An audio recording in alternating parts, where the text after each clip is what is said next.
Todavía no estamos de vacaciones, todavía no estamos de vacaciones. Aún nos faltan 2 fines de semana, pero ya este periodo decembrino, estas fiestas decembrinas ya se empiezan a sentir, ¿verdad? Ya se siente. Ya se siente exactamente el periodo. Muy bien. Si no estoy equivocado, no tenemos tarea, ¿verdad? ¿O sí tenemos tarea? No. No dejamos tarea de unas exposiciones, no, todavía no. No. Bien. Muy bien, perfecto. Bueno, pues platicábamos, estuvimos platicando la sesión pasada un poco sobre cuáles son los elementos que contempla un proyecto curricular. Estuvimos hablando justamente de cómo este proyecto curricular lo podemos ver en diversas dimensiones. Por una parte, podemos hablar de una dimensión nacional o federativa. Por otra parte, podemos hablar de una dimensión institucional o, en su caso, regional, ¿sí? Como puede ocurrir en las entidades federativas o como puede ocurrir en los municipios. Y finalmente hablábamos de la otra dimensión que tenía el currículum directamente en el aula, ¿no? En la práctica de los profesores. Y también comentamos cuáles eran las características muy diferentes, muy distintas, unas con respecto a las otras, cuando hacemos referencia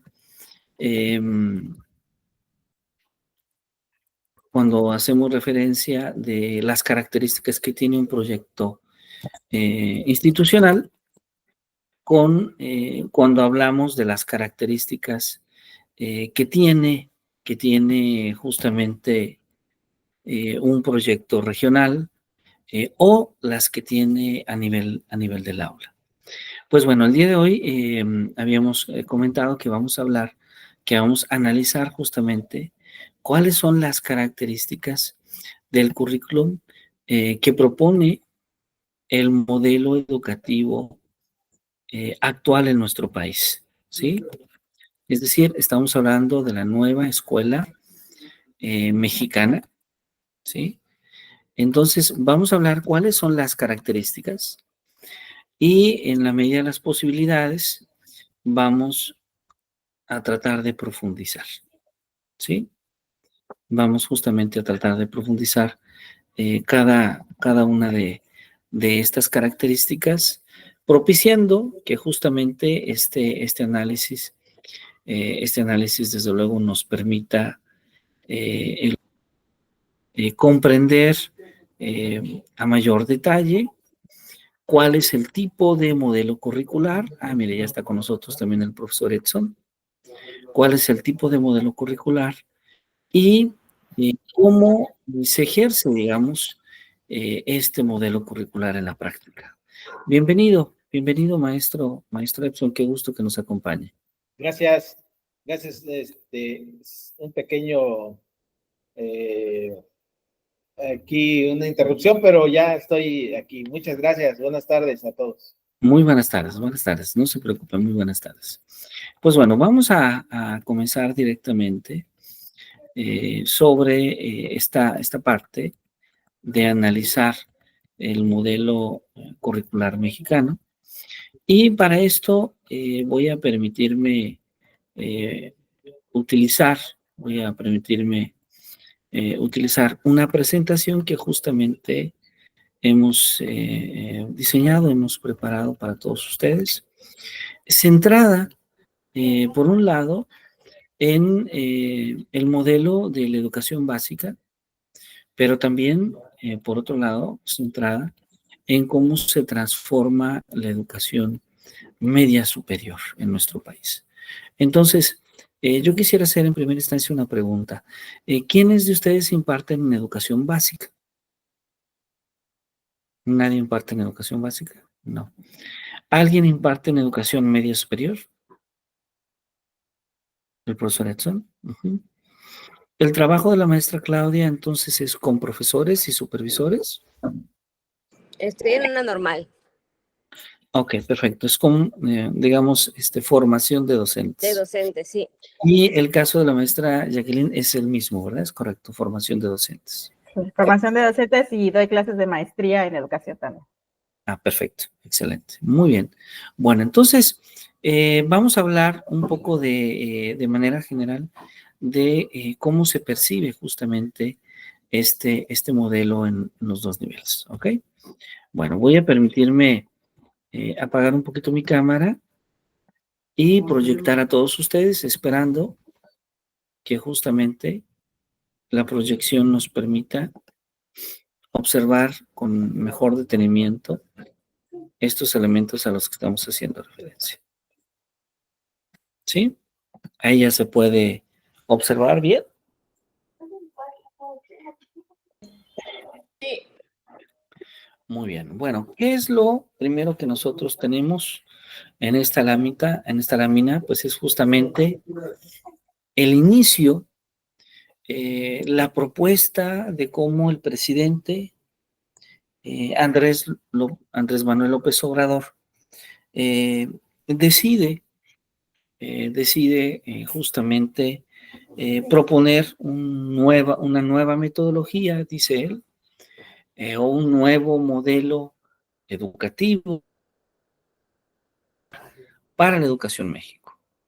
Y uno de los puntos en los que él se centra en la construcción de este documento es en una situación eh, político, sindical, laboral que estaba sucediendo en México. Y no sé si en el nivel donde se encuentren ustedes laborando, escucharon hace poco más de unos 6 años lo que llamaban la evaluación, el proceso de evaluación de las maestras y maestros, que dependía de la reforma establecida por el presidente Enrique Peña Nieto. No sé si alguien escuchó sobre en qué consistió este proceso de evaluación. ¿Alguien tiene una idea sobre ello? Bueno, profe, sí, yo estando pues aquí en este subsistema, se nos capacitaba para precisamente una evaluación que se nos hacía para una permanencia en el nivel y una promoción en el mismo. Y constantemente nos estaban dando cursos de capacitación para después hacernos la evaluación. Así es, para poder repetir la promoción y permanencia en el sistema. Sí, Muy así es. bien. Muchas gracias, maestro Edson. Es decir, en este periodo del gobierno de Enrique Peña Nieto se decide hacer un proceso de ingreso al servicio profesional docente, de permanencia y de promoción, ¿sí? De ingreso al servicio, de permanencia para con servicio profesional docente y de promoción para aspirar justamente a nuevas posiciones en el sistema educativo nacional.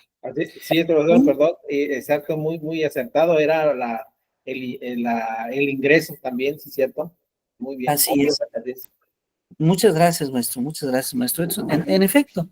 Y la evaluación se considera como uno de los ejes prioritarios en estos 3 procesos. Es decir, evaluamos las aptitudes, evaluamos las capacidades, las competencias particularmente para ingresar al sistema, para estar en el sistema y además quienes ya forman parte del sistema para tener la posibilidad de desarrollarse más en el sistema educativo.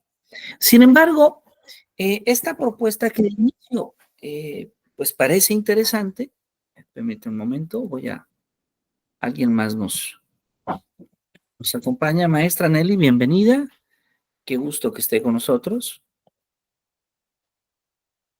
Muy bien, muchas gracias, maestra Nelly. Voy a permitirme volver a compartir. Entonces, esta idea justamente de permanecer en el sistema va a convertirse en una situación conflictiva en un mediano plazo. Y se va a convertir justamente en una situación conflictiva cuando en diversos sectores del país se liga por diferentes autores, por diferentes actores, probablemente con interés político, se va generando la idea de que esta evaluación, pues finalmente iba a afectar los derechos laborales de las maestras y los maestros. Y al afectar justamente los derechos laborales de las maestras y los maestros, se comienza una lucha justamente entre los miembros del sistema educativo nacional, los sindicatos, las autoridades educativas, una lucha que finalmente termina afectando a todo el sistema educativo, por una parte, porque no cabalmente se logran llevar las evaluaciones propuestas, pero por otro lado también afecta la relación entre los sindicatos, entre los docentes y la autoridad educativa. Se acaba el gobierno, en distintos estados sí se lleva la evaluación, en distintos estados ingresan nuevos docentes con las características que han sido plenamente evaluadas. En algunos estados también se aplica la nueva normatividad de ese proceso de evaluación, que en muchas ocasiones consistió en rotar a los docentes, cambiarlos de espacios. En algunos momentos se dijo que inclusive hubo quienes perdieron sus espacios. No tenemos plena certeza de estos hechos porque hay muchos actores políticos que de manera decidida indican que sí hubo este proceso y que se afectó punitivamente, y hay quienes dicen, hey, no hay evidencia de que esto como tal haya sido así. Lo que es cierto es que se generalizó un descontento del maestro con respecto a la autoridad educativa. Esto sí podríamos observarlo en términos muy generales. Y entonces, este modelo educativo nace sobre las bases de poder volver a darle valor al papel del docente, ¿sí? Esta idea de revalorizar al docente es una idea de tratar de unificar a los docentes y decir, oigan, parece ser que en los últimos años hemos tenido una mala relación, no los hemos valorado cabalmente, y lo que hacemos ahora, lo que proponemos ahora, es que volvamos a trabajar juntos. Entonces, el punto de partida fue justamente revalorar el papel que tienen las maestras y los maestros, y entonces se inicia con una serie de modificaciones al artículo 3º constitucional. Perdón, creo que alguien había levantado la mano, quería participar porque sonó por ahí ¿no? ¿No fue así? Maestra Nelly, ¿no? Ok. Bueno, entonces voy a volver a compartir.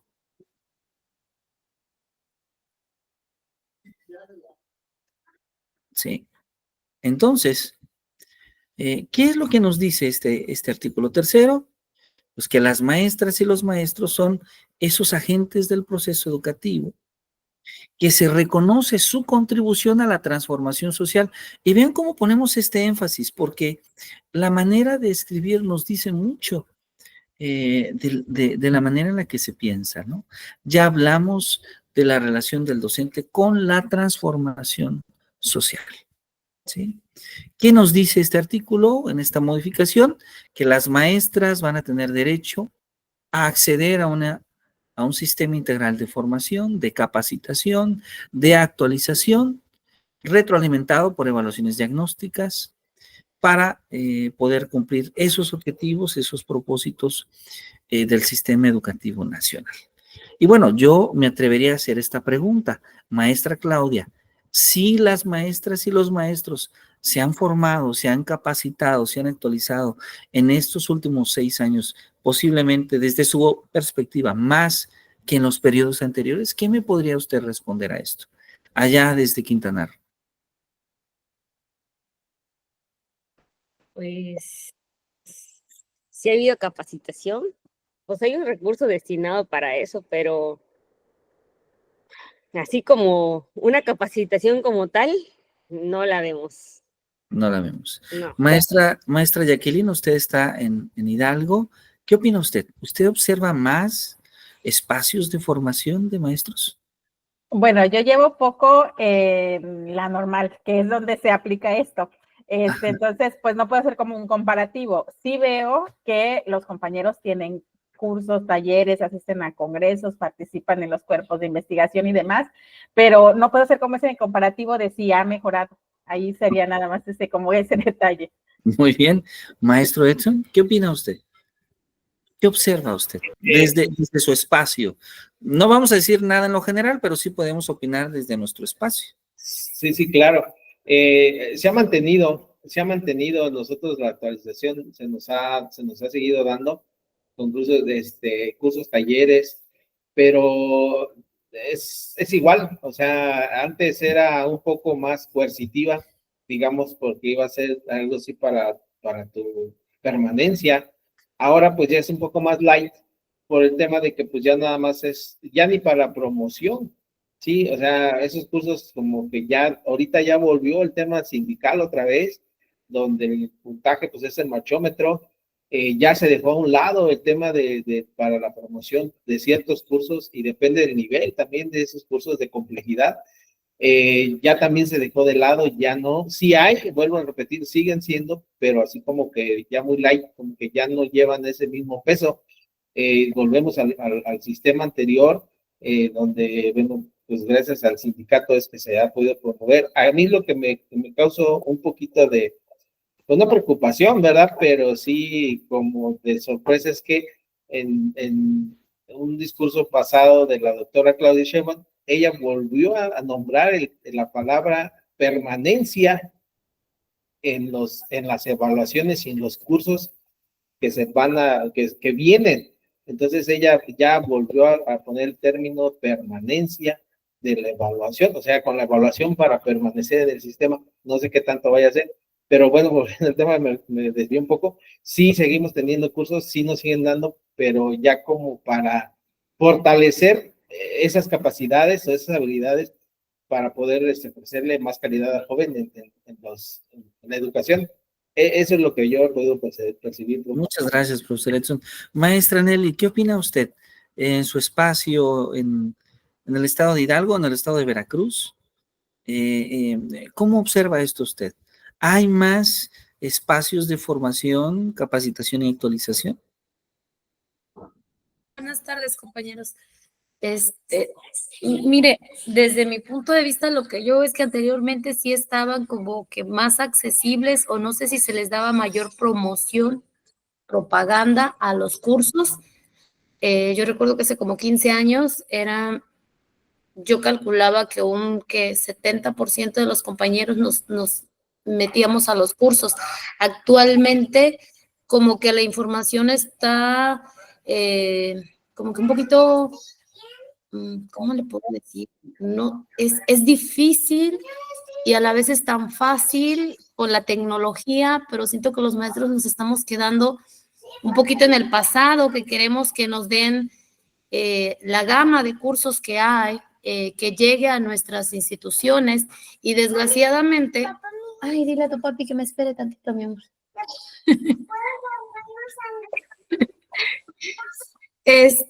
Disculpen, compañeros. Entonces, ahorita sí, yo, por ejemplo, desgraciadamente me siento joven aún, y sí estoy batallando con la tecnología. Yo los admiro a ustedes. Ahorita para conectar unos audífonos batallé bastante, y los admiro a ustedes porque veo y yo me quedo así de, wow, o sea, en el doctorado están así como que mis compañeros están bien activos, y yo sí me siento un poquito relegada porque me dediqué mucho tiempo a la maternidad así 100%, entonces ahorita me estoy dedicando a esto, pero me topo con una escuela donde yo soy la única que se inscribió a cursos ahorita. Y es una falta de información. Desgraciadamente tengo 9 compañeros que no se inscribieron, hay apatía, hay falta de información quizá, hay, me topo con un directivo que no nos pasó información, entonces, información que debía de pasar y su justificante fue, es que la mayoría de los compañeros ya se van a jubilar y aquí en esta escuela pues nadie se anima a hacer cursos, maestra. Entonces usted disculpe porque pues no la contemplé y usted viene llegando. Entonces sí tuve que tocar así como que instancias de, hablé con el director, hablé con la supervisora, hablé con los apoyos técnicos, llegué a jefatura de sector y se abrió o me enviaron un link de una plataforma, algo así, me inscribí y alcancé a entrar a un curso nada más para promoción horizontal, o sea, con valor de, porque desgraciadamente los que ofrece el sindicato están buenísimos. Yo me inscribí a la nueva escuela mexicana y al de evaluación. Están buenísimos, los está dando, no recuerdo si son de Baja California, el de evaluación, pero no tienen valor, entonces tengo que dejar a mi niña, dejar de hacer mis cosas, dejar de hacer esto. Están buenísimos, entonces no sé si se pudiera así como que el sindicato negociar más con la SEP de que nos oferten cursos, pero a la vez pues nos tomen en cuenta en el puntaje, ¿no? Entonces esa es motivación para nosotros como docentes. Claro que sí, maestra. Muchas gracias por participar a todos. Muy bien. Y bueno, ¿qué decimos de inmediato, no? Observamos que aunque el cambio en la Constitución dice que vamos a tener más espacios, no necesariamente hay más espacios. De hecho, la maestra Claudia, yo creo que es muy cuidadosa del tema presupuestal y la maestra Claudia sabe que si una actividad se va a hacer requiere de un presupuesto. Y si reducimos a más de la mitad ese presupuesto, pues es poco probable que realmente se vaya a hacer. Y eso es un poco lo que ha sucedido. Es decir, UCICAM, una etapa muy compleja, recibiendo una gran cantidad de quejas. Y debo decirlo, muchas de estas quejas, algunas son reales, pero otras se dan porque en algunos espacios las autoridades dicen, inscríbete en UCICAM, tenemos cursos para todos. Pero ellos saben que cuando dicen todos se están refiriendo solamente al 30% de la población, porque el recurso de estos cursos, la capacidad económica que tiene esta unidad, solamente puede atender a una tercera parte de la población. Entonces, es como cuando invitamos a todos a la fiesta, pero solo sabemos que podemos invitar la comida a unos cuantos. Sin embargo, invitamos a todos. ¿Quiénes comen? Los que llegan primero, ¿sí? Quienes se atrasan por alguna razón no tienen espacio, no tienen cursos certificados.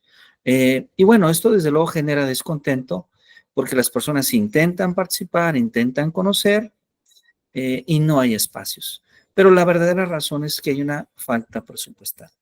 Entonces, en el artículo 3 se dice que habrá más espacios, sin embargo, en la práctica hay mucho menos espacios, al menos desde esta perspectiva. Pero bueno, sigamos revisando cuáles son otros de las apuestas que tiene este módulo. Maestro Edson, adelante, por favor. Sí, muchas gracias, profe. Tiene razón ahí en ese sentido de que hay poco presupuesto, pero dice que aquí en el sistema de GETI, donde nosotros pertenecemos, que es a nivel federal, como que siempre hemos sido privilegiados, porque se nos abren cantidad de cursos, mucha capacitación, y ahora sí que es de nosotros que no la queremos aprovechar, pero siempre hemos tenido oportunidad de recibir recursos y siempre nos llegan primero de universidades de la UNAM, de la UDG, o sea, de cualquier capacitación, y siempre ha habido, nunca he escuchado que alguien se quede sin espacio, como que en ese aspecto de GETI sí ha procurado mantener actualizados a sus docentes, que no queramos, bueno, ya eso no sabe, pero sí, en esa cuestión sí, ha sido cuidadoso. Qué bueno, maestro. Bueno, muchas gracias. Muy bien, muy bien. Muchas gracias a todos por su participación. Ahora, esto es con respecto al inicio, a la propuesta. ¿Cuál es la primera propuesta del gobierno? La primera propuesta es revalorizar al docente, ¿sí? Revalorizar al docente y recordar justamente cuál es la misión de las maestras y de los maestros, en este caso, conducir los procesos formativos, dialogar con los estudiantes en un sentido crítico, de manera respetuosa, de manera incluyente, de manera equitativa, para que puedan aprender saberes, conocimientos, técnicas, operaciones, artes, prácticas, proyectos, habilidades y valores. ¿Sí? Todo ello con una mirada significativa en la vida de las personas, tanto desde una perspectiva individual, para mí, como también desde una perspectiva colectiva. ¿Sí? Esa es la manera en la cual justamente la autoridad educativa observa a las maestras y a los maestros y desde luego también pone énfasis en cómo ve la práctica educativa. Adelante, por favor. Gracias, perdón que me interrumpa, maestro. Ahí ese sería la diapositiva pasada, sería ya un poco el tema de enfoque o método. Bueno, Ya aquí entraría aún ahí en esa mesa. de manera explícita uno nos dice el enfoque, sin embargo ya nos está diciendo que vamos a desarrollar un sentido crítico. Y este sentido crítico, desde luego, va a tener una relación con el modelo crítico, con el modelo curricular crítico. Okay, También ya vamos entrando al tema, o sea, del enfoque y de la metodología, o nada que ver. sí, claro que sí, ya va, de alguna manera ya va implícita, porque también utiliza otro término, ¿verdad? El término incluyente, ¿sí? Entonces, cuando hablamos, cuando utilizamos este término, también ya nos estamos refiriendo de alguna manera a una educación inclusiva, que va a ser otra de las características que va a tener justamente la nueva escuela mexicana. Gracias, perdón, profe, gracias. No, gracias a usted, maestro. Muchas gracias. Muy bien. Entonces, se observa justamente la práctica de las maestras y de los maestros más como una historia de vida social, ¿sí? Que le va dando sentido a su labor educativa, ¿sí? Donde justamente la labor del profesor, de las maestras, está ligada a la planeación de la enseñanza.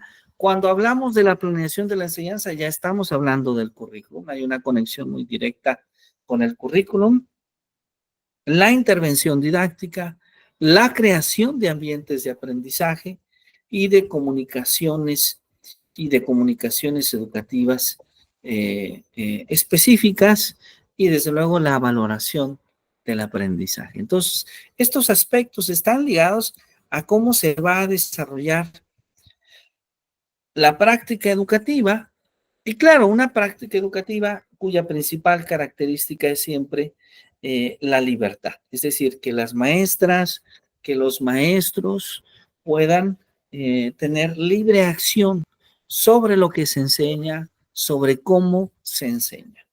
¿Cuáles son las principales características de esta nueva escuela mexicana?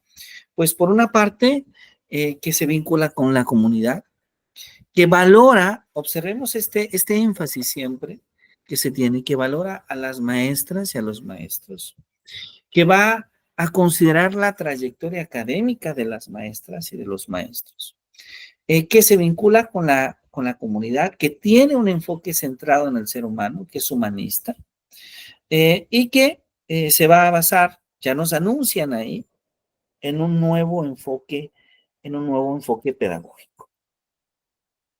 Entonces, la Secretaría de Educación Pública plantea cuáles son los 8 principios de la nueva escuela mexicana, ¿sí?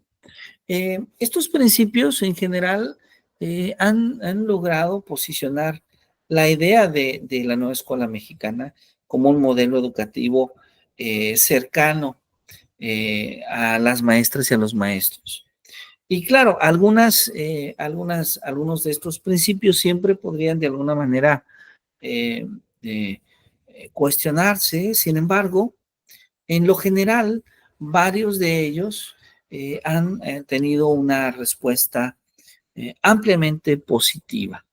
Me refiero a ver justamente el sistema educativo nacional con una identidad con México, con una responsabilidad ciudadana, con una cultura de la naturaleza, por un respeto de la dignidad humana, por una interculturalidad, ¿sí? Y recordar que las personas, los niños, las maestras y los maestros participan en la transformación de la sociedad y claro, a través de un valor personal muy importante que es la honestidad. Para ello, se piensa que la formación incluye diversas dimensiones. Y aquí tenemos justamente los principios curriculares, lo que nosotros llamamos las dimensiones de la formación integral. Y tenemos la cognitiva, la primera dimensión, la dimensión cognitiva. ¿De qué trata esta dimensión cognitiva? Bueno, pues esta dimensión esencialmente trata de la capacidad que desarrolla el ser humano para conocer, para poder desarrollar habilidades cognitivas importantes. Entonces, estas habilidades intelectuales y los conocimientos aparecen vinculados directamente con esta dimensión cognitiva. Esta dimensión cognitiva.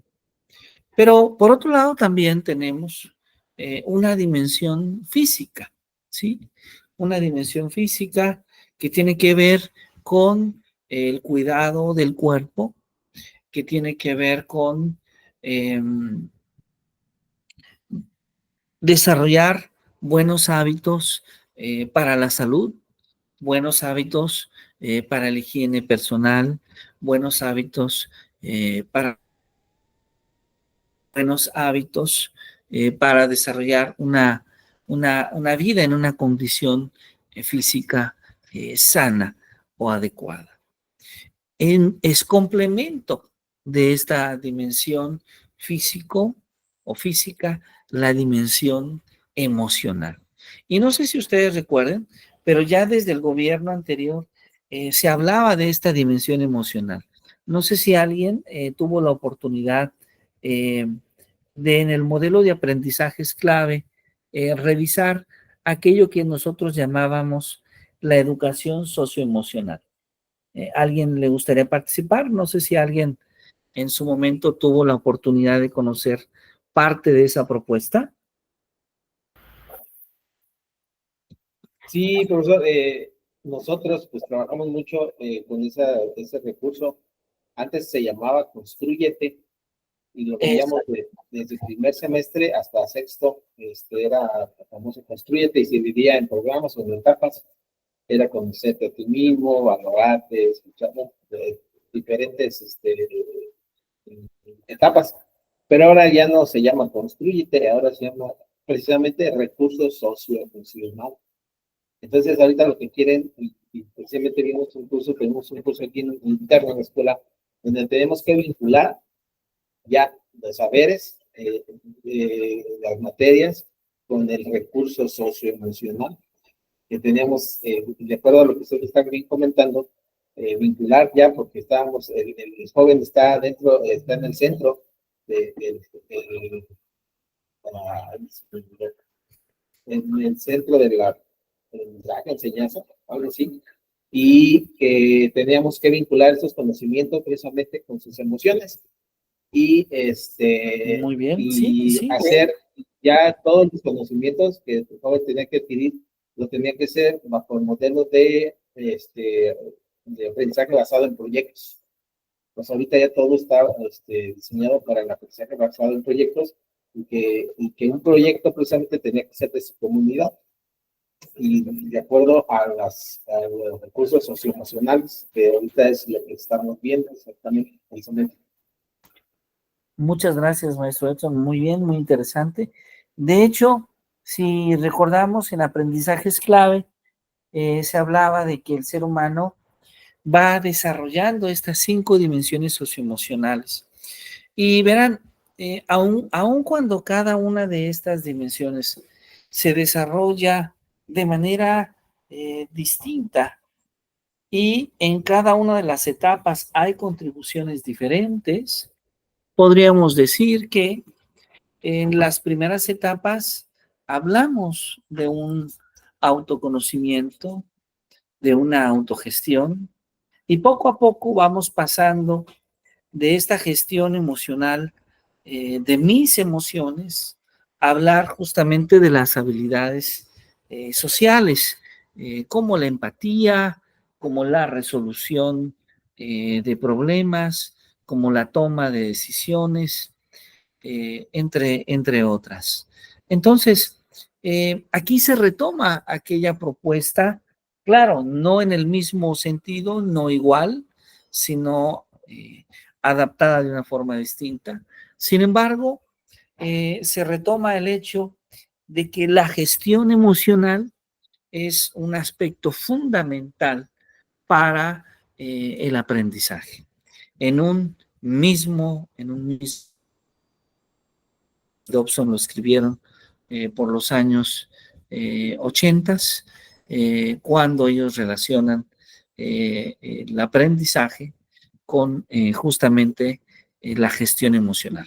Una persona que puede desarrollar una buena gestión emocional es una persona que puede aprender mejor. Y para aprender mejor, para desarrollar una buena gestión emocional, también se requiere del aprendizaje. Esto es importante decir, que entonces hablamos de lo físico, pero también hablamos de lo psíquico, pero también hablamos de lo cognitivo, y resulta importante también hablar de lo ético, ¿sí? Hablar de esa toma de decisiones, de esa formación del carácter, de la personalidad, con sus características tanto personales o intrapersonales como también interpersonales. Y entonces ahí aparece lo cívico, lo moral, porque no solamente queremos que la persona pueda convivir con ella misma, sino que queremos que aprenda a convivir con los demás. Y uno de los aspectos importantes para convivir con los demás es comprender las costumbres, las tradiciones, comprender las normas, ¿sí? El ser humano es un ser social, y dentro de la sociedad existen roles y normas establecidas.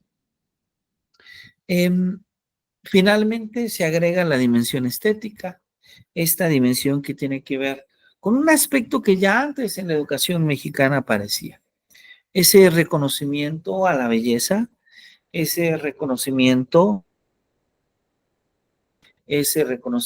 a la pintura, a la escultura, a la danza, al baile, al dibujo, etcétera, ¿sí?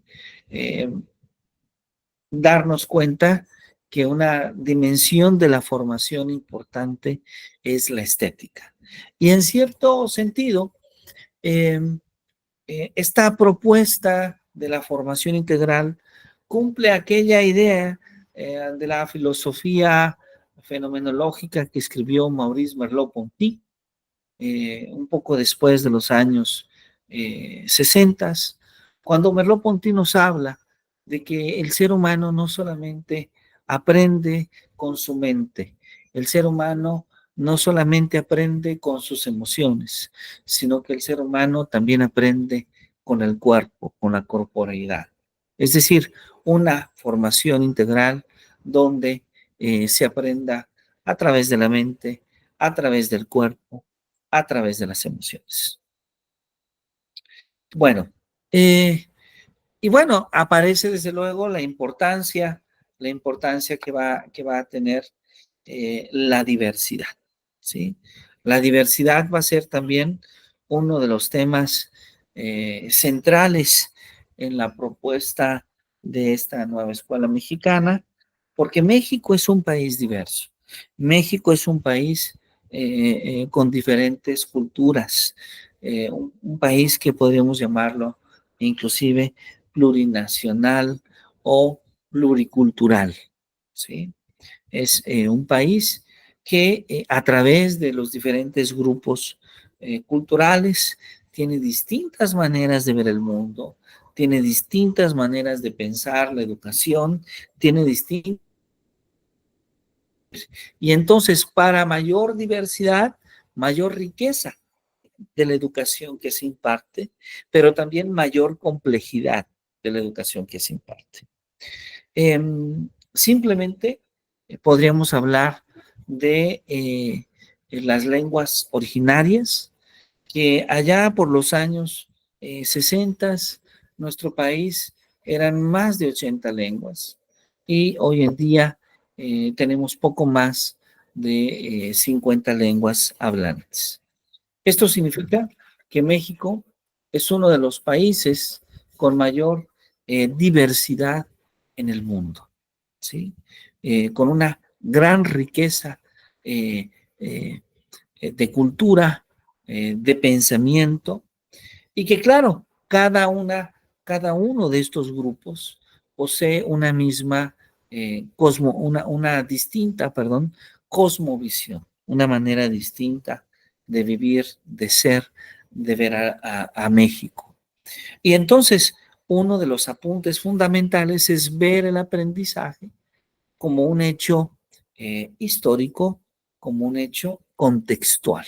Es decir, que estamos pensando siempre el aprendizaje como algo distinto, algo variable en cada contexto. También el gobierno mexicano se plantea varias líneas de acción, varios ejes de acción.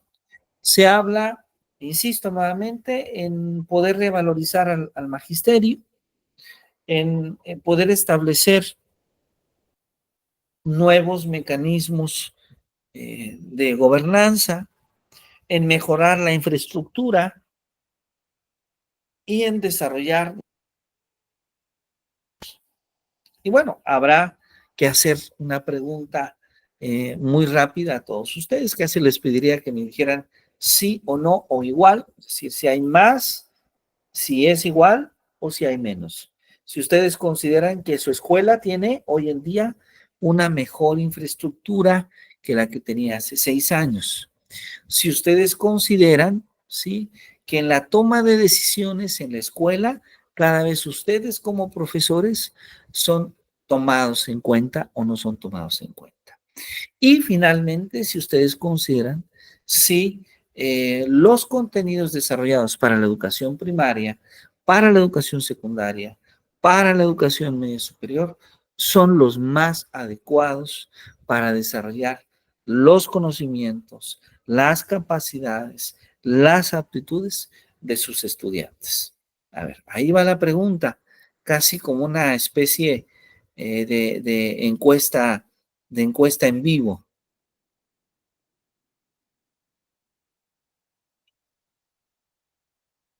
No nos tiene que dar argumentos, solamente darnos su opinión. Mejor infraestructura, sí. En contenidos, no.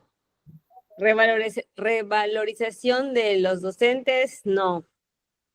La gobernanza, tampoco, no. Ok, infraestructura, sí. Entonces, hay un puntito. Uno de 4. Muy bien. Adelante, maestro Edson. Lo mismo, bueno, no tengo como también mucho así que de punto de comparación porque tengo poco tiempo, pero igual siento que igual que la maestra, la mejora en la infraestructura nada más.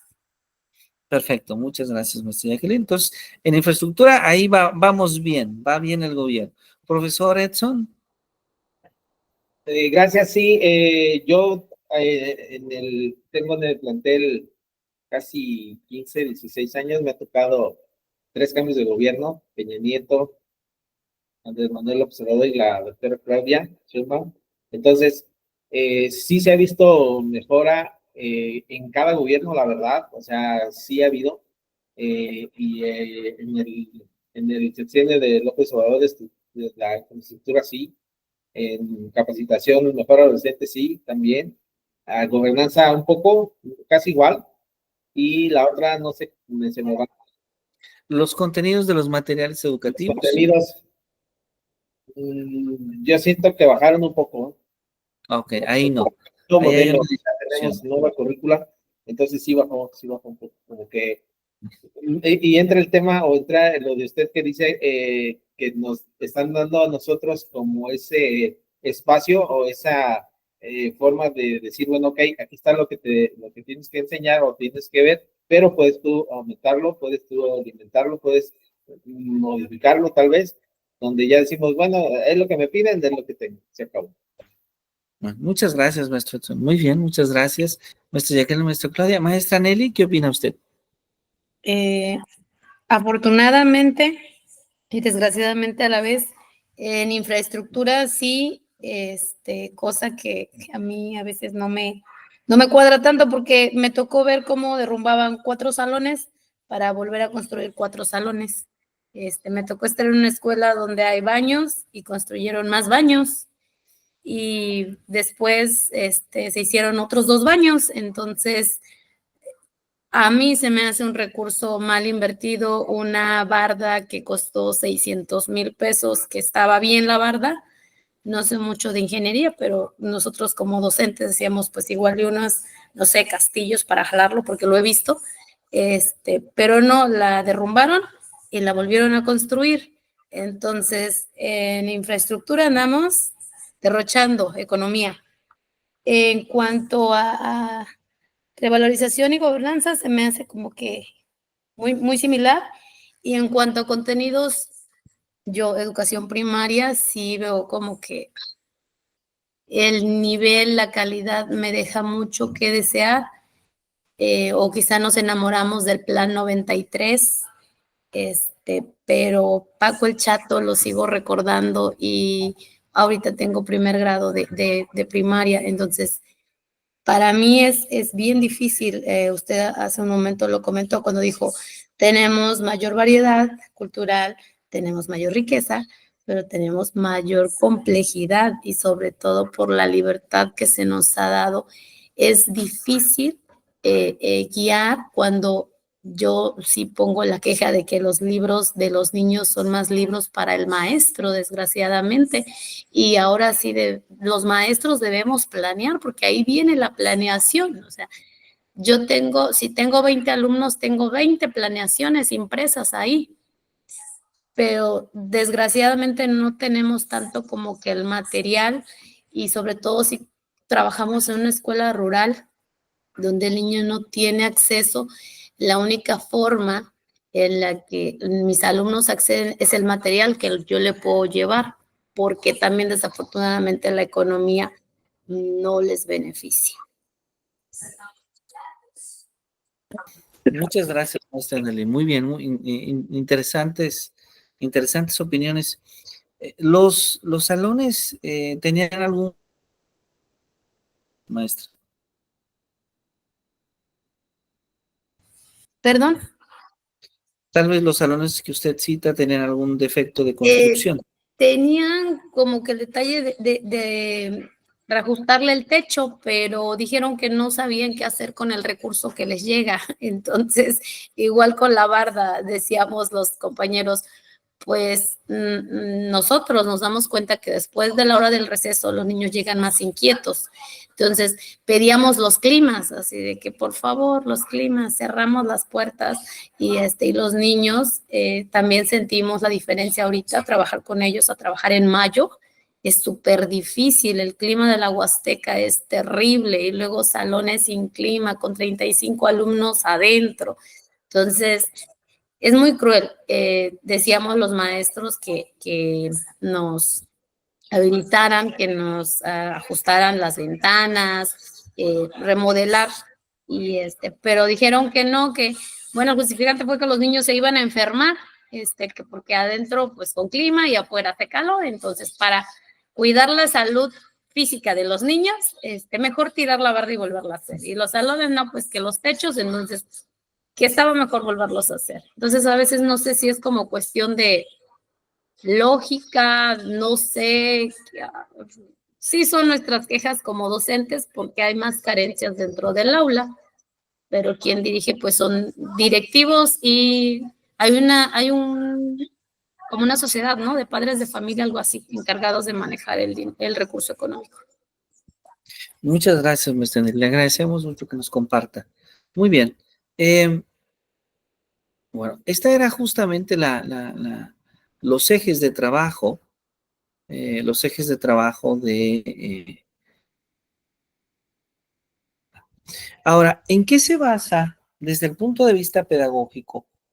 ¿Cuáles son algunos de los pilares de la nueva escuela mexicana? Voy a permitirme comentar de manera breve estos pilares, porque en nuestro programa de doctorado, muchos de los autores que voy a citar, si no son ya conocidos, a lo largo del proceso formativo lo serán. Entonces, creo que podemos de momento mencionarlos en el entendido en que son autores que van a ser revisados o que ya han empezado a ser revisados. Uno de ellos es justamente Jean Piaget, ¿sí? Jean Piaget, que va a tener una influencia importante como lo ha tenido desde los años 60, 70 en el mundo.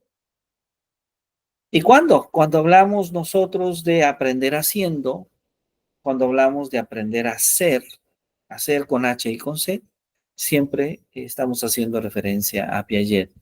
También se cita Piaget cuando hablamos de las diferentes habilidades, capacidades, aptitudes, conocimientos que el niño desarrolla en distintos momentos de su vida. Entonces, la epistemología psicogenética forma parte de esa mirada de la nueva escuela mexicana.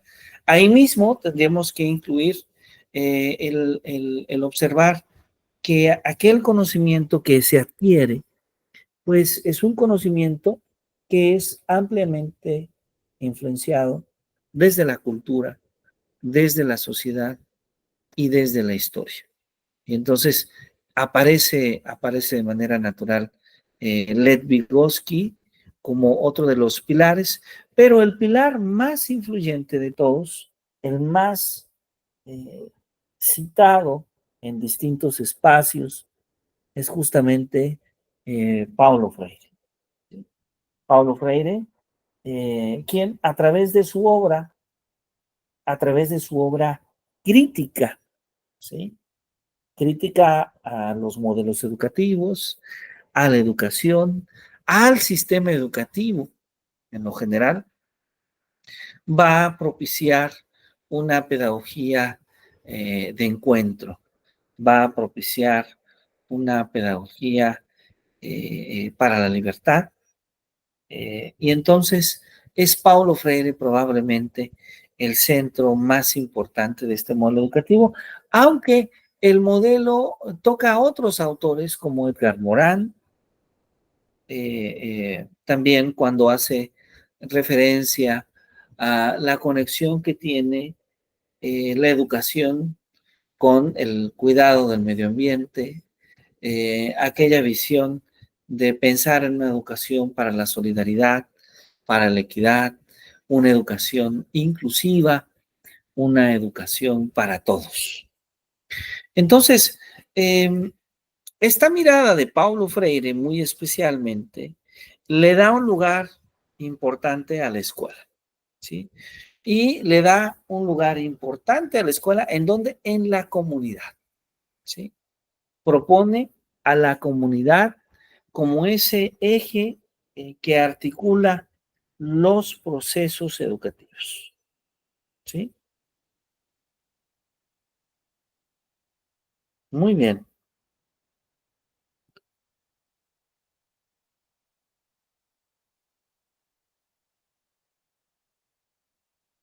Y bueno, esta mirada eh, crítica de la educación no nace con la idea de Paulo Freire, ¿sí?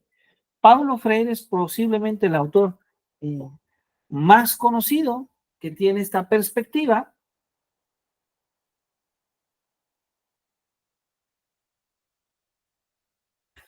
pero desde antes que Paulo Freire hay otros autores, hay otros personajes. Hay un personaje, Ferreire, algo así. Estaba leyendo un artículo que él proponía también ya desde el siglo, creo, XIX, si no lo recuerdo, esas teorías de la crítica, Ferreire, algo así. No me quedó muy claro la ¿Será tal vez Da Feltre? algo así, que él también ya desde ese tiempo ya traía esa crítica hacia los modelos y hacia una escuela tradicional, que decía que no, que realmente esa era una pérdida de tiempo y que el estudiante, el joven o el niño tenía que desarrollarse de acuerdo a su capacidad. Sí. El autor que usted amablemente nos está compartiendo sí tenía esta visión, es Rambolino da Feltre, quien ya había justamente hecho una crítica a la educación tradicional de su época. El trabajo de Freire es una crítica a la educación tradicional, pero inclusive va más allá de solamente una crítica a la educación, sino a todo un sistema, pero que también involucra a otros actores de la sociedad. Esa es, por ejemplo, la idea que tuvo Rodríguez, ¿sí? Rodríguez, quien aparece en esta imagen, ¿sí? Y cuando hablamos de Rodríguez, estamos hablando justamente de aquel maestro que inicia un movimiento en Venezuela, en Ecuador, en Chile, en Perú, en Bolivia, en Argentina, que va a ser un movimiento del cual muchos de sus alumnos, ¿sí?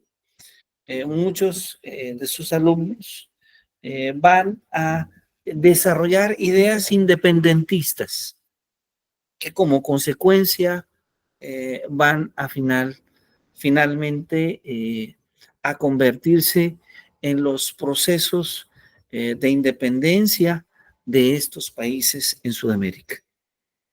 Ahora, la obra de Rodríguez entonces lo que hace es rescatar la idea de la importancia que tiene la educación para todos, pero muy especialmente la educación para los continentales, la educación para quienes habían sido conquistados, para quienes habían sido dominados, ¿sí? Para quienes habían sido justamente segregados por clases sociales, por la religión, por la economía, eh, entre otros aspectos. Entonces, Rodríguez propone en Sociedades Americanas, por allá de 1828, una de las primeras reformas, si es que no es la primera reforma, de la importancia y la necesidad de una educación para los continentales, que los continentales eran justamente los americanos. Ahora, así como hablo de Simón Rodríguez, tendría que hablar también de nuestro maestro, ¿sí? Don José Vasconcelos, que aparece en esta imagen. Y es que José Vasconcelos también tuvo una mirada crítica. José Vasconcelos también habló de llevar la cultura a la comunidad a través de las misiones culturales. José Vasconcelos también pensó un México que pudiera alcanzar un modelo educativo donde se formara en arte, donde se formara en filosofía, donde se formara en un pensamiento filosófico, donde la mexicanidad como un rasgo vinculante a lo mexicano mostrara que el mexicano, que la mexicana puede ser un referente en el mundo y puede contribuir a la sociedad en la que se desarrolla. Esta idea de José Vasconcelos, esta idea de Simón Rodríguez, es distinta, pero de momento semejante, revolucionaria, como la idea justamente de este escritor peruano, José Carlos Mariátegui, ¿sí? José Carlos Mariátegui, que es uno de los primeros que establece la lucha de los indígenas, es decir, uno de los primeros en Perú que habla de la importancia de los derechos. Y él establece un principio fundamental hoy en día en el modelo curricular crítico, en el modelo de la pedagogía crítica, que nos habla que no hay una gran diferencia entre hablar del aprendizaje en el aula y hablar de los derechos de las tierras en el campo. Es decir, que la educación no solamente es para el aula. Aquello que se aprende en el aula transforma la vida de las personas en cualquier dimensión del ser humano.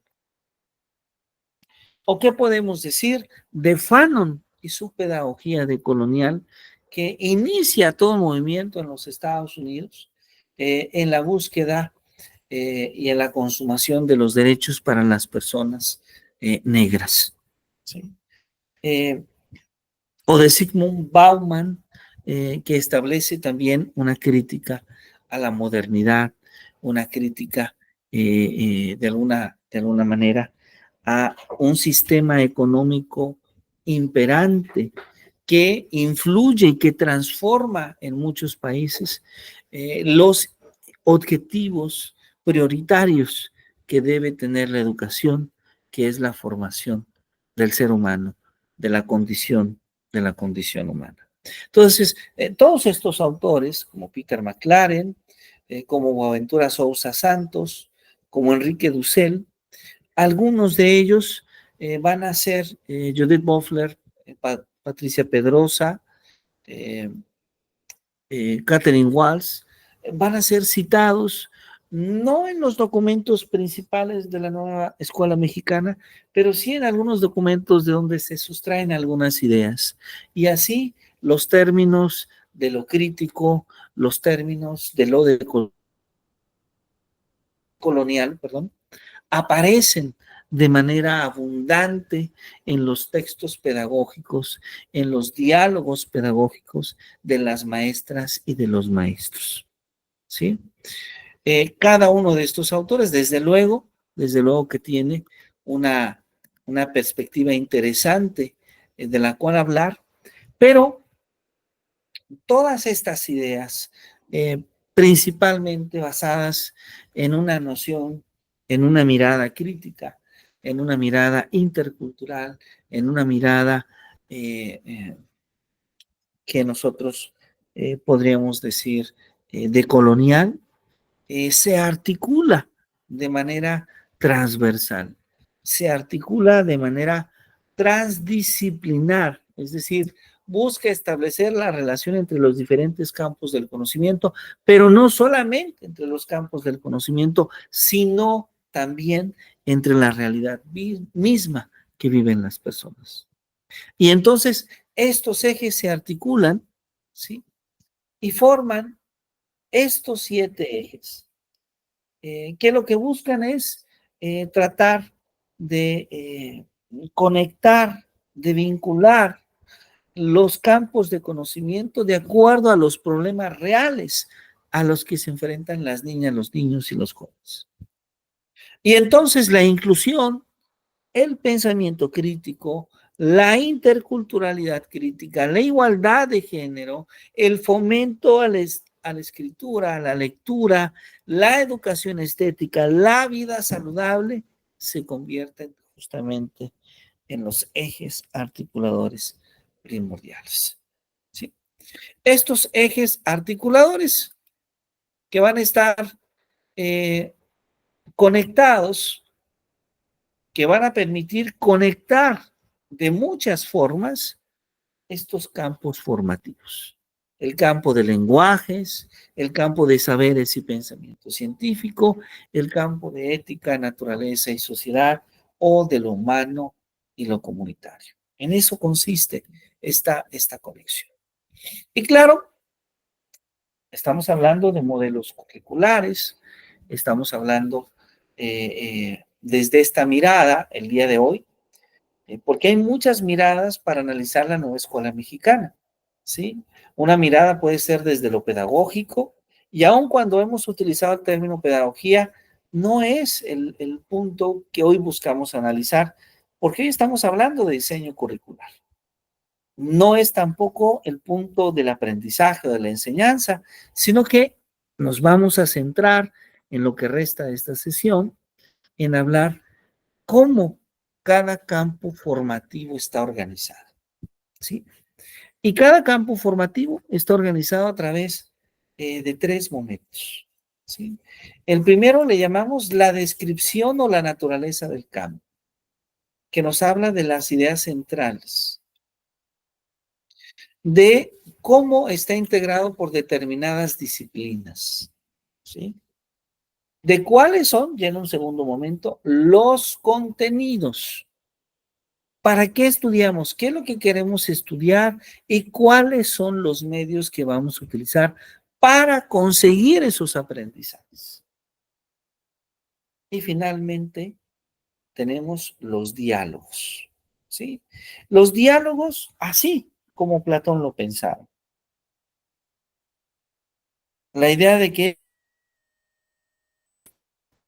a través de la dialéctica, la manera en la que se van estructurando los contenidos de cada uno de esos campos formativos. Entonces, el campo formativo nos habla de, está compuesto por una descripción, por contenidos, por diálogos, por progresiones de aprendizaje, ¿sí? Estas progresiones que lo que nos permiten es justamente ser precisos en cuáles son los conocimientos, las habilidades, los valores, los saberes, ¿sí? A lo largo del proceso formativo. Siempre en un sentido que debemos, por un lado, a Piaget, cuando hablamos de lo concreto al abstracto, de lo simple a lo complejo, ¿sí? De lo superficial a lo profundo, ¿sí?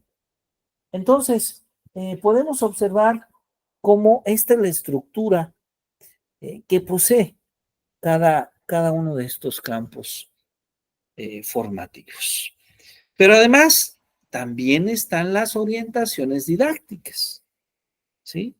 Estas orientaciones didácticas, donde las maestras y los maestros pueden revisar mediante qué propuestas se puede justamente ser más creativo, se puede alcanzar una mayor profundidad, una mayor comprensión de los diferentes aprendizajes que se van a construir varios posibles, ¿sí? En el salón de clases, en el aula, que es un primer escenario, un segundo escenario en la escuela y un tercer escenario en la comunidad, ¿sí? Ahí tenemos justamente los 3 escenarios posibles. Y claro, es necesario integrar también unas sugerencias de evaluación, ¿sí? ¿Cómo vamos a evaluar? ¿Cómo vamos a decir qué se aprende y qué no se aprende? ¿Cuáles son las características? ¿Cuáles son las preguntas adecuadas para que nuestras alumnas, alumnos y maestros puedan responder y en consecuencia podamos contribuir a su desarrollo? Bueno, entonces la organización curricular se da por fases. Una primera fase, tenemos la educación especial. Una segunda fase, la educación preescolar. Una tercera fase, primero y segundo grado de primaria. En la fase 4 ya es tercero y cuarto. En la fase 5 ya es quinto y sexto. Y la fase 6 consiste en integrar los 3 grados de educación secundaria. Primero, segundo y tercero.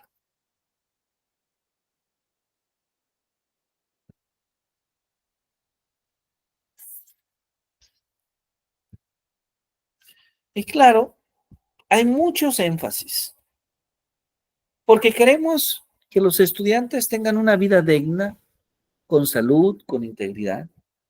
Queremos que los estudiantes conozcan sobre una buena alimentación, sobre cómo desarrollar y utilizar los sentidos, la imaginación, el pensamiento, el razonamiento, cómo puedan producir obras literarias, musicales, artísticas.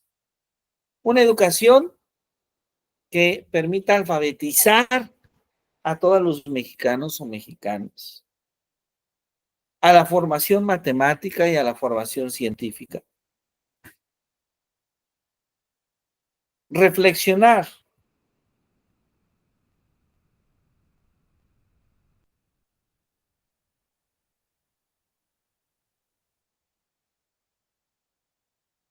Reflexionar sobre la formación matemática y científica, participar en las decisiones políticas, ¿sí? Pero además, hablar también de actividades recreativas, de disfrutar, de reír, de jugar, de construir relaciones respetuosas con nosotros, con las personas que nos rodean y también con el propio medio ambiente. Entonces, queremos que los alumnos puedan desarrollar todo este proceso, todo este proceso. Bien, ¿vamos bien hasta aquí? ¿Alguna pregunta, alguna duda hasta este punto?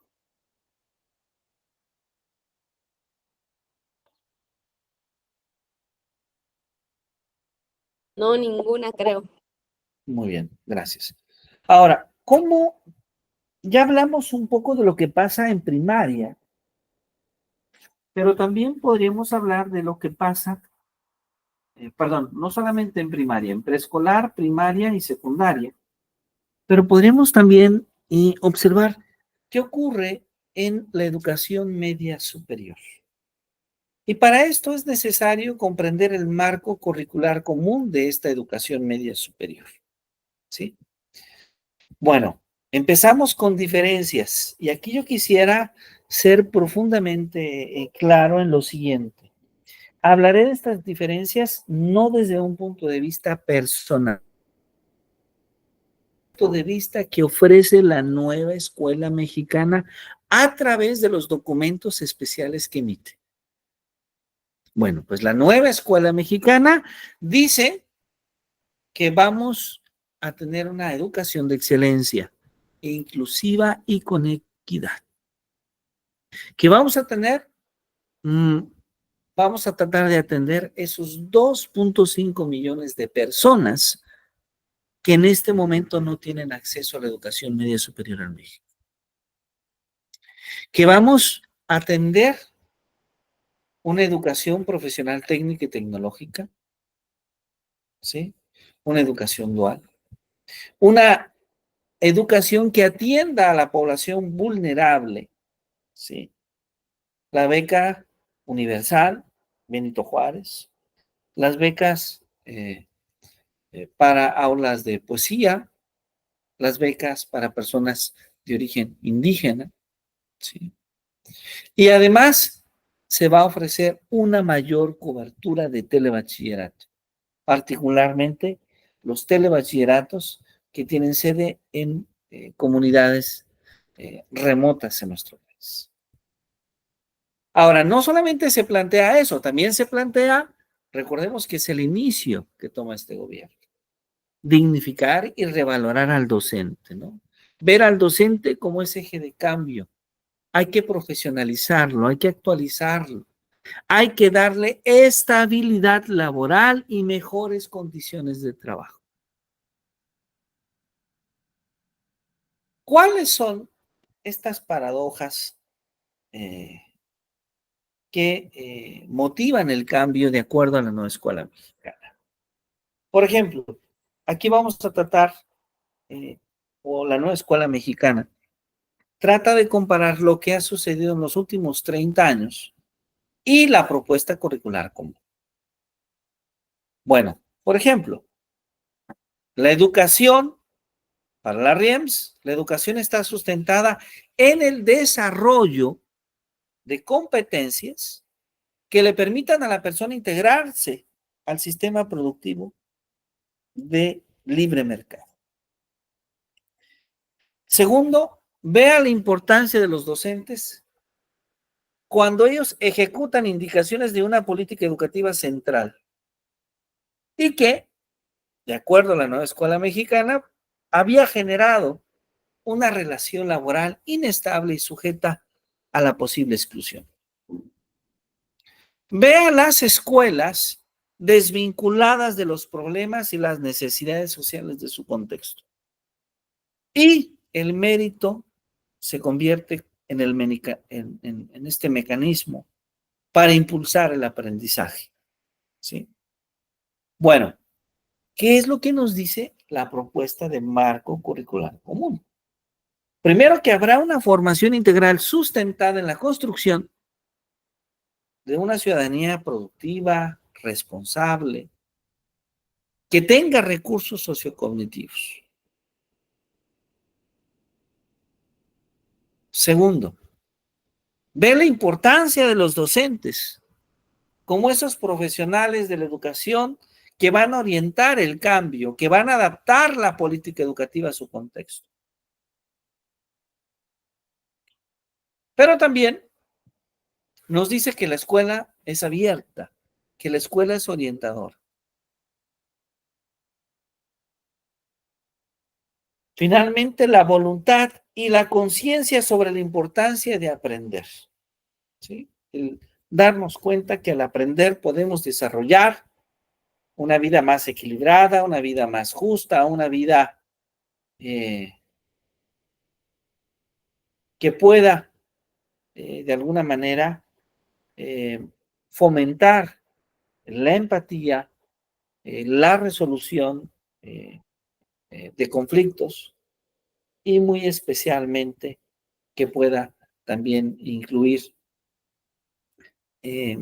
una educación que priorice la condición humana, la cultura de la paz. ¿Sí? Por otro lado, a veces se habla de una educación que fue sumativa, de una evaluación que fue sumativa y estandarizada, de una educación fragmentada en todos sus distintos niveles educativos, de una educación que en cierta medida, de acuerdo a la nueva escuela mexicana, insisto, promovió la desigualdad y la exclusión.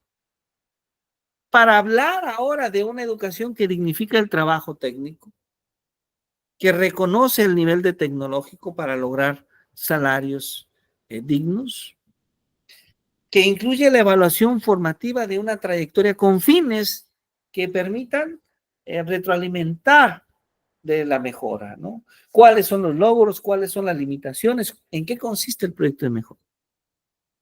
Una educación de trayectoria planificada en los 23 años que se propone que el Estado la imparta. Una educación que busca formar a personas capaces de ser ciudadanos, de ser responsables de su salud, de su comunidad y de su medio ambiente, con bienestar. ¿Sí? ¿Qué incluye entonces este rediseño? Pues nos habla de inicio de un currículum fundamental y de un currículum ampliado. ¿Sí? De acuerdo a la nueva escuela mexicana, este diseño no fue elegido por una persona, no fue elegido por una consultoría, fue elegido por un grupo amplio de docentes, de directivos, de comunidades escolares del país. ¿Sí? Y claro, se basa en la idea de crear comunidades de aprendizaje entre pares. Esas comunidades de aprendizaje que permiten hacer el cambio en y desde el aula. ¿Sí? ¿Qué es lo que propone entonces este rediseño? Pues propone una escuela diferente, donde los jóvenes sean protagonistas de la transformación social, que sean creativos y que tengan un pensamiento crítico. Que se pueda desarrollar una transversalidad mediante los proyectos escolares y comunitarios. Que se construya un círculo virtuoso entre el aula, la escuela, la familia y la comunidad. Que se construya una cultura escolar y comunitaria para la paz, para la equidad, para la inclusión, para el respeto de los derechos humanos. Y claro, el papel de las mujeres, que es un aspecto desde luego importantísimo, un aspecto fundamental. ¿Sí? Bueno, estas son justamente algunas de sus características de este marco curricular común. ¿Sí? Este marco curricular común, que justamente se centra en que el estudiante aprenda a lo largo de su vida y se constituya como un agente de la transformación social. ¿Qué implica esto? Pues esto implica que este marco curricular permita desarrollar una trayectoria de 0 hasta los 23 años. ¿Sí? De 0 hasta los 23 años porque estamos hablando que la educación básica en promedio vaya de los 0 a los 15 años, pasando por todas sus etapas, inicial, preescolar, primaria, primaria baja, primaria alta, secundaria. Y en media superior de los 15 a los 18 años, estudiando un bachillerato general, que puede ser presencial o en línea, un bachillerato tecnológico o un profesional técnico. Para finalmente, superior de 18 a 23, una licenciatura, ¿sí? O una formación para el trabajo. ¿Sí? ¿Cuáles son los elementos que constituyen este marco curricular? Pues esencialmente está constituido por los recursos de acceso al conocimiento. ¿Cuáles son estos recursos? Son 4. La comunicación, el central, el pensamiento matemático, la conciencia histórica y la cultura digital. Y ellos permiten desarrollar una transversalidad, ¿sí? Que nos permite vincularlos con las humanidades, con las ciencias sociales, con las ciencias naturales, experimentales y tecnología. ¿Cuáles son las áreas del conocimiento? Observemos la diferencia. Los recursos sociocognitivos son 4. Comunicación, pensamiento matemático, la conciencia histórica y C, la cultura digital. ¿Cuáles son las áreas de conocimiento? Un área de conocimiento son las ciencias naturales, experimentales y tecnología, las ciencias sociales y las humanidades. ¿Y cuáles son los ámbitos de formación socioemocional? Bueno, pues son esas acciones, son las actividades, son los proyectos que van a realizar los jóvenes en una escuela de manera cotidiana. Entonces, ahí se va a hablar de la práctica de la colaboración ciudadana, se va a hablar de la educación para la salud, se va a hablar de la educación integral en sexualidad y género, de las actividades físicas y deportivas y de las artes y expresiones culturales. Y entonces aquí tenemos cómo la transversalidad se convierte en un elemento esencial, ¿sí? En un elemento muy importante para vincular, para conectar justamente los recursos socioafectivos. ¿Sí? Bueno, cerramos con esta lámina, la evaluación. La evaluación desde el aula, la evaluación desde la escuela, la evaluación del sistema educativo, la evaluación desde la comunidad. Entonces, hablar de evaluar se requiere de ver justamente este tema desde una mirada que involucra plantearnos mecanismos de evaluación en el salón de clases, pero también el acompañamiento en la escuela, en la comunidad, pero también el acompañamiento y seguimiento de estrategias de evaluación, de capacitación, ¿sí? El acompañamiento y seguimiento de estrategias de evaluación de resultados de estas, y finalmente también el diseño de los mecanismos de evaluación, sobre todo colectivas. ¿Qué se busca en la educación media superior? Un docente que pueda contextualizar su práctica, que se vincule, que pueda vincular su contexto con el aprendizaje de su trayectoria profesional, que planea con una visión transversal y centrada en el estudiante, que trabaja colaborativamente, que participa en las comunidades de aprendizaje, que enseña contenidos de forma transversal, que identifica la importancia de la formación socioemocional y la integra a su enseñanza. Un docente también que se transforma, que se capacita, que se actualiza de manera constante.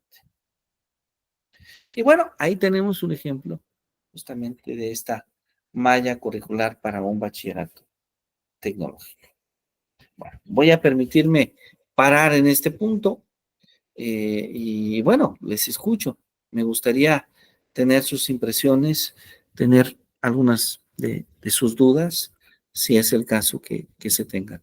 ¿Sí? Esto fue una primera mirada, una introducción, ¿sí?, a la nueva escuela mexicana en la educación básica, en la educación media superior.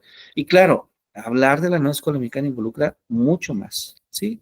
Revisar todos sus documentos, por ejemplo, es un aspecto importante. Sin embargo, en la mayoría de los programas de posgrado, se evita centrarse solamente en un modelo educativo. ¿Y por qué se evita eso? Porque el modelo educativo cambia el gobierno, particularmente en México, y entonces aquello que creíamos que sabemos, no sabemos si va a seguir siendo útil, ¿no? Entonces, generalmente se busca no centrarnos en este tipo de aspectos de corte político, sino más bien centrarnos en aspectos más generales que nos permitan, desde luego, ¿por qué no? En algún momento la maestra Jacqueline proponer un modelo curricular en su estado, por ejemplo, ¿no? Herramientas más útiles en lo general. Muy bien, ¿alguna pregunta, alguna duda? No tenemos preguntas, no tenemos dudas.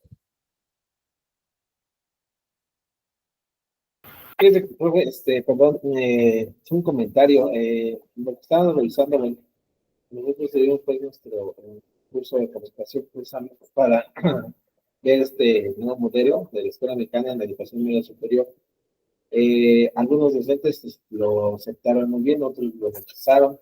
Ya veníamos trabajando con la RIEMS, precisamente de Peña Nieto, la famosa RIEMS.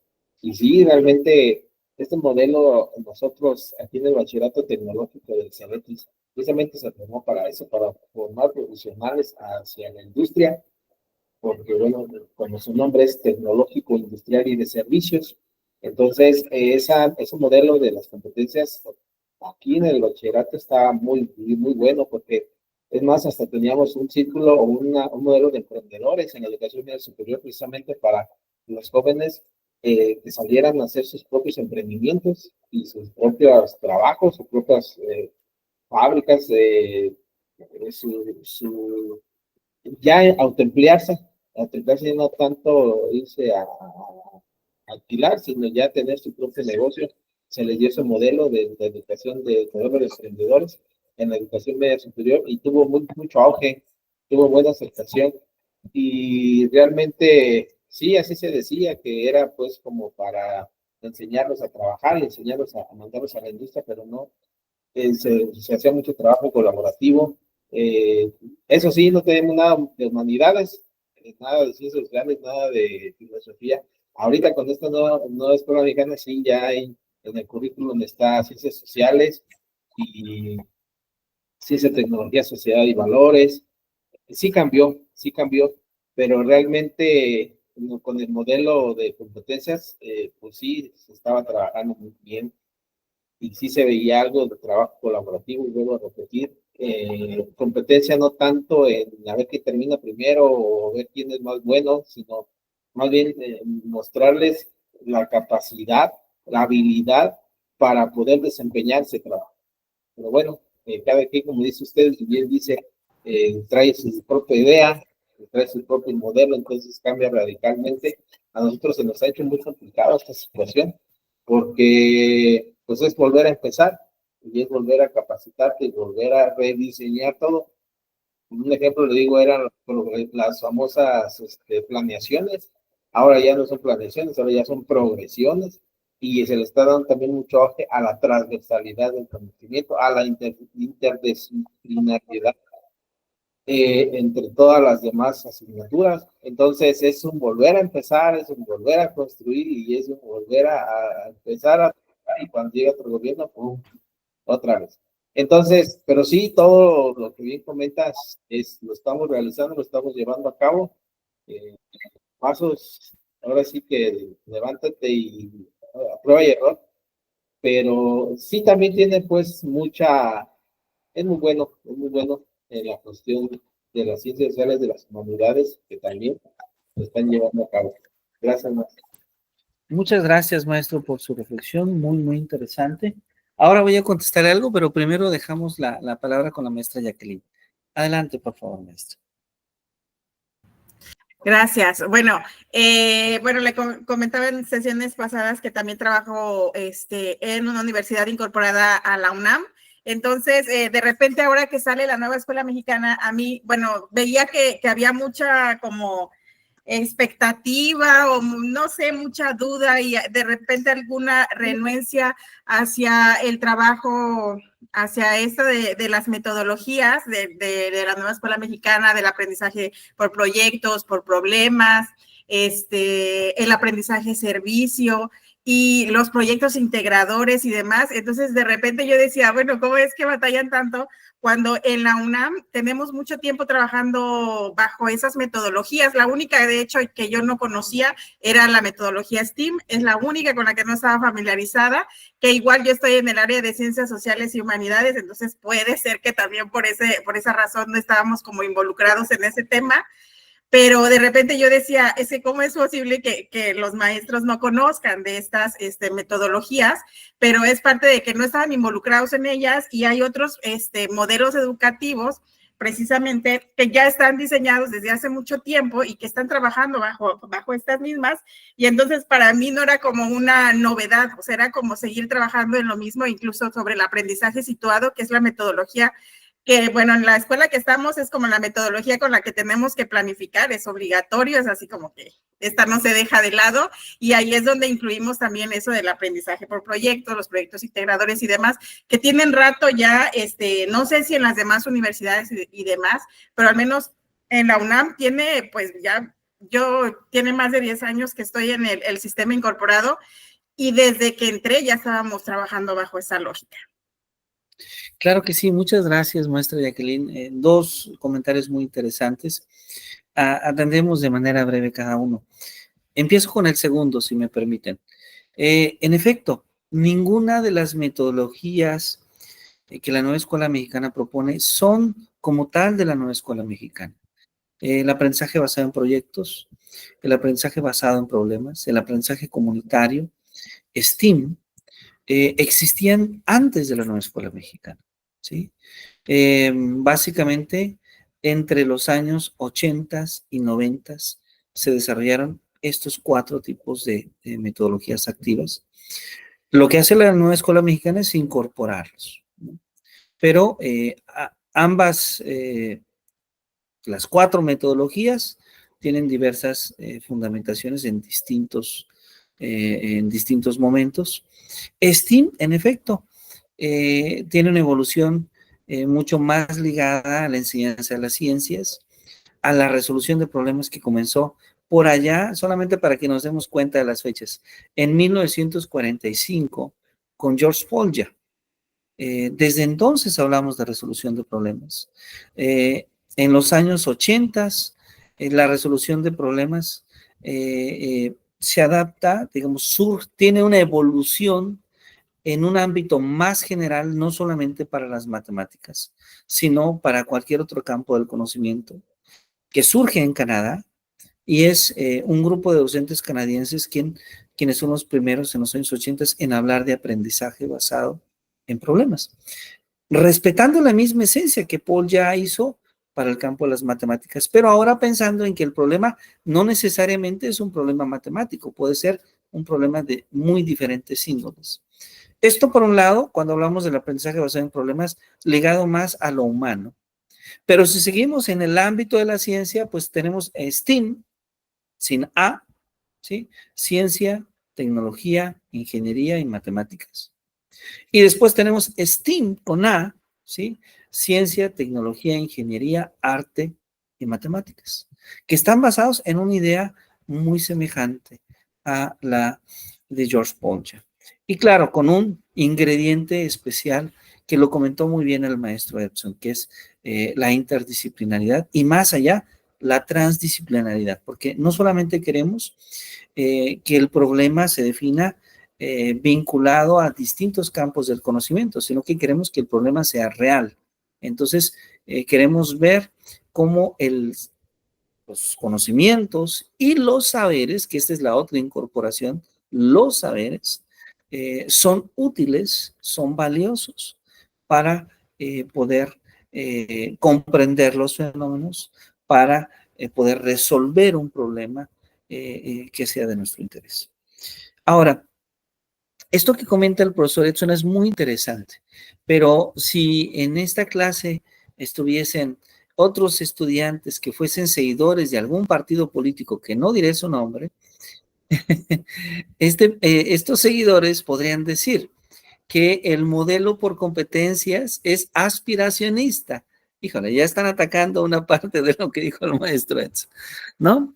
Y además, no solo eso, promueve, no sé, si digo esta palabra, creo que van a saber de qué partido político estoy diciendo, pero dice algo así que empieza con neo, N-E-O, y que está ligado al modelo no solamente económico, sino también la manera de darle valor a las cosas, que es a través de su precio, a través de lo que las cosas le impactan al ser humano. Entonces, el modelo por competencias, de hecho, no dice que lo único que vale es el valor de las cosas. Y tampoco dice que la competencia significa que uno sea mejor que el otro. La competencia interpretada desde la concepción que aparece en COL o que aparece en algunos documentos de la UNICEF, está más bien pensada en ser competente en desarrollar habilidades, en desarrollar capacidades, actitudes, en tener conocimientos, cosa que es algo completamente humano. Pero en algunos documentos de la OCDE se interpretó, lamentablemente, de una forma distinta, ligado a la noción de competencia, a competir, a establecer diferencias entre las personas. Y cuando se generan diferencias entre las personas, pues si jugamos, alguien va a ganar, alguien va a perder, alguien va a ser mejor y alguien no. Alguien va a aprobar y alguien no va a aprobar. Y esta es una mirada del mundo que a muchas personas no les gusta, ¿sí? Y entonces muchas personas se sienten más cómodas cuando no se da esta diferencia. Y entonces se piensa en una manera distinta de hacer la educación sin basarnos en las diferencias y más bien basarnos en aquello que nos une o que nos hace semejantes. Y yo coincido con usted, el modelo por competencias tiene muchos elementos muy positivos, ¿sí? De hecho, alguien, un alumno de otra clase con ciertas características políticas de un partido que no nombraré, podría decir que todos los miembros de esta clase tenemos cierto tipo de aspiraciones. Y esas aspiraciones hacen que las personas decidan formarse en un doctorado, ¿sí? Esas aspiraciones hicieron que estudiaran una maestría. No solamente un aspecto, digamos, no solamente un aspecto de grado o de título, sino que un programa de doctorado, de maestría, forma más allá que solamente dar un grado. Y a veces cuando las personas probablemente hacen ese tipo de comentarios, están dejando de lado este aspecto, ¿sí? Creo que se centran solamente en una parte de ello y dejamos de lado, desde luego, la parte humana, ¿sí? Un programa de doctorado también busca formar a seres humanos y se buscan también pulir ciertas cualidades que los seres humanos poseen o que tal vez estén en un proceso de construcción. Y bueno, creo que la educación también desde esta mirada lo contempla, ¿no? Sin embargo, la función del diálogo, como lo diría Platón, consiste en eso, en tener la capacidad de dialogar y entender que puede haber muchas miradas distintas. Hoy en día, muchas personas optan por poner atención a la nueva escuela mexicana. Sin embargo, a mí me interesa mucho más aquellos quienes ven a la nueva escuela mexicana, quienes son respetuosos de su propuesta, pero que tienen también una mirada crítica, porque no todo lo que se dice realmente sucede. Y lo que deseamos es que suceda. Probablemente, y con esto cerramos si están de acuerdo, la principal dificultad que ha enfrentado la educación mexicana no se centra en el modelo pedagógico. Inclusive, me atrevería a decirlo, no se centra en el modelo curricular, se centra en la implementación, en hacer realidad las propuestas. La gran dificultad es que la mayoría de las veces las propuestas no se convierten en una realidad. Y cuando no se convierte en una realidad es muy difícil evaluar, ¿sí? Es decir, ¿te gustó aquello que te dije que te iba a regalar, pero que no te regalé? Dame tu opinión. ¿Cómo podemos opinar sobre eso? Porque nunca sucedió. Y en muchas ocasiones esto es lo que ocurre. Evaluar los aprendizajes clave sin considerar la implementación de ellos podría ser fatídico, y de hecho así lo fue, en el sentido en que no cumplió las expectativas, pero tampoco se hicieron los esfuerzos para que las cumpliera. Y posiblemente en algo muy semejante podríamos vivir, o tal vez ya empezamos a experimentar con la nueva escuela mexicana, ¿sí? La diferencia entre el modelo pedagógico, que puede ser muy diferente, pero que de alguna manera puede ser aceptado, asumido, inclusive aplicado conforme se solicita, pero una cosa muy diferente es a veces la implementación, ¿sí? Y probablemente el primer elemento que experimentamos fueron justamente con los nuevos libros de texto, solo por tomar un ejemplo, ¿sí?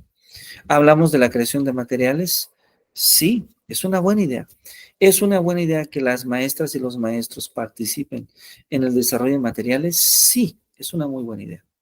Pero seguramente en todo ese proceso algo no hicimos bien, porque los materiales que obtuvimos no fueron plenamente satisfactorios para la propia comunidad de docentes, ¿sí? Y entonces ahí tendríamos que tener una autocrítica.